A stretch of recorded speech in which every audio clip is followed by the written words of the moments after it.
At 6 years old, football doesn't feel like a career. It feels like magic.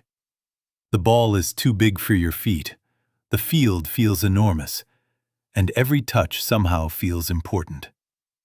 You spend entire afternoons kicking the ball against walls, imagining crowded stadiums that don't exist yet.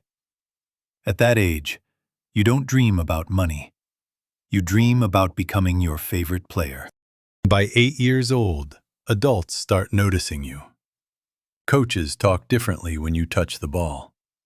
Parents on the sidelines start saying things like, "He's special." You don't fully understand it yet. You just know football makes you feel different, better, safer. Like it's the one place where everything makes sense. School becomes background noise, but football becomes your entire identity. At some point, football stopped feeling like a hobby. It became the first thing he thought about in the morning, and the last thing he thought about before falling asleep. He started bringing the ball everywhere, to school, to dinner, even inside the house when his parents told him to stop. Other kids played for fun, but for him, every touch mattered. Every mistake ruined his mood. Every good play stayed in his head for hours. He wasn't trying to become the best kid anymore. He was trying to become a professional, even if nobody around him took that dream seriously yet. At 10 years old, football starts changing. It's not just something you do after school anymore. Now there are training sessions 3 times a week, long car rides before sunrise, cold mornings where your parents stand on the sidelines holding coffee while you run drills in the rain. Your coach starts shouting more, not because he hates you, but because he thinks you could become something. School slowly becomes background noise. Your weekends disappear into tournaments, locker rooms, and muddy football fields. And for the first time in your life, you start comparing yourself to other kids. Some are faster. Some are stronger. Some seem naturally gifted in ways you can't explain. That's when football stops feeling like a game and starts feeling like a race. At 10 years old, football stops feeling like a hobby. Now there are scouts standing next to the pitch with clipboards in their hands, parents screaming from the sidelines, coaches talking about potential like it's something fragile that can disappear overnight. You start noticing which kids get chosen first, which ones stay on the bench, which names adults remember after the game. For the first time, you understand that talent isn't enough anymore. Now people are watching. And once people start watching, everything feels heavier. At some point, football starts costing you things. Birthday parties, weekends with friends, sleep. You watch other kids live normal childhoods while your life becomes training sessions, early alarms, and long drives to tournaments. And the strange part is, you start liking it. Because every sacrifice makes you feel closer to the dream. Even if you're still too young to understand how much that dream is going to take from you. By 13 years old, football is no longer just part of your life. It becomes your entire identity. Teachers know you as the football kid. Your friends only talk to you about matches, goals, and tournaments. Adults start asking if you're going to become professional one day. And slowly, you stop seeing yourself as a normal teenager. Every good match makes you feel special. Every bad performance feels like your entire future is collapsing. You start realizing that talent alone isn't enough anymore. Now it's about discipline, sacrifice, mentality. And for the first time, football starts feeling dangerous.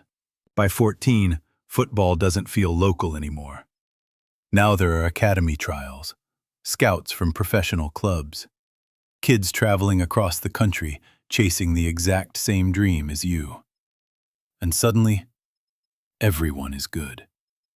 The difference between players becomes microscopic. One bad touch, one bad game, one bad decision. That's all it takes to disappear. You start feeling pressure in places you never felt before. On the bus ride home, at school, even lying in bed at night, replaying mistakes nobody else remembers. Because deep down, you know the dream is getting harder. And for the first time, some kids around you start giving up. At 15 years old, football starts becoming cruel. Not because you stop loving it, but because you finally understand that hard work doesn't guarantee success. One by one, some of the kids you grew up playing with disappear. Some get injured. Some aren't selected. Some simply realize they're not good enough. And nobody really talks about them anymore. That's the part nobody tells you when you're young. For every professional footballer people see on TV, there are thousands of kids who quietly failed along the way. You start feeling fear for the first time. Real fear. Because now you understand that talent can disappear overnight. A bad season. One injury. One coach who doesn't believe in you. That's all it takes. And suddenly, football stops feeling like a dream. It starts feeling like survival. At 17 years old, your life barely resembles a normal teenager's anymore. While other people think about parties, relationships, or school, your entire world revolves around football. Training, recovery, nutrition, performance. Every decision starts feeling connected to your future. You stop eating certain foods. You stop going out as much. You start watching professional matches differently. Not as a fan anymore, but as a student trying to survive. And the pressure becomes constant. Because now, everyone around you expects something. Your parents sacrificed years for this dream. Your coaches invested time in you. Your friends already call you the future pro. And slowly, you start feeling guilty every time you play badly. Football used to make you feel free. Now it feels like something you can't afford to lose. At 18 years old, everything suddenly becomes real. Because one day, you finally get the call. A professional club wants you, and for a few seconds, it feels like every sacrifice was worth it. The early mornings, the missed birthdays, the injuries, the pressure. All of it suddenly means something. But nobody prepares you for what comes next. Because signing your first contract doesn't feel like the end of the journey. It feels like the beginning of something far more dangerous. Now football isn't just your dream anymore. It's your job. And jobs can replace you.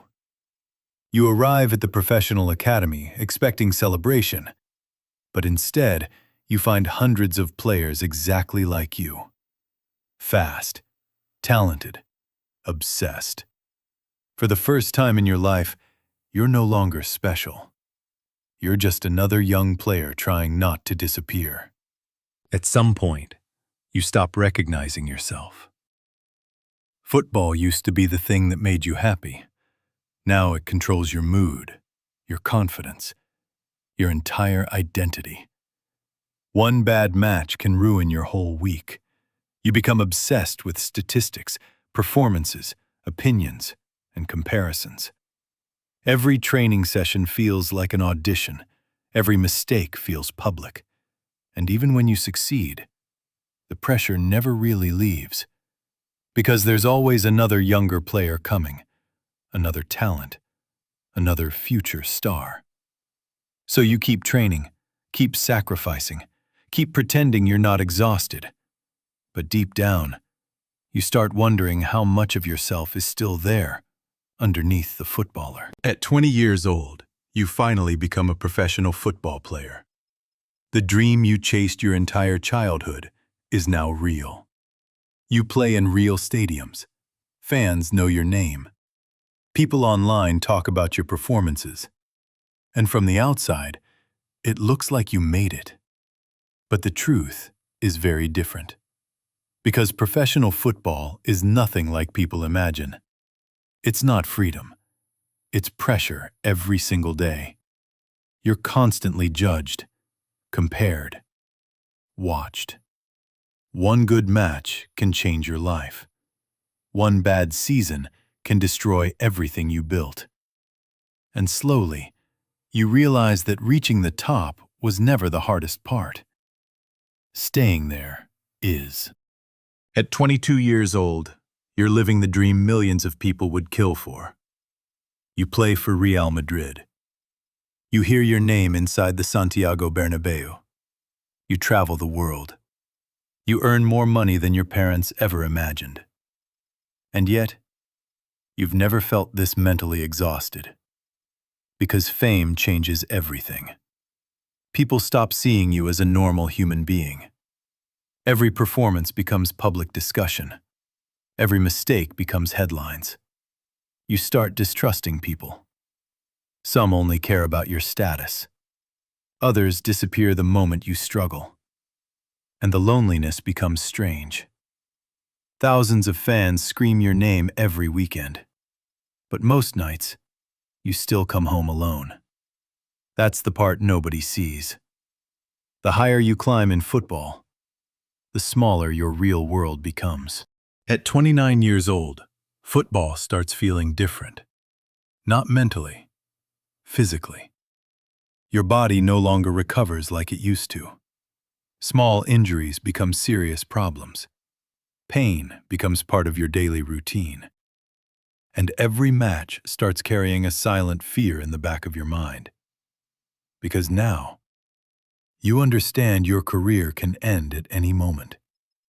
You see younger players replacing older legends every season.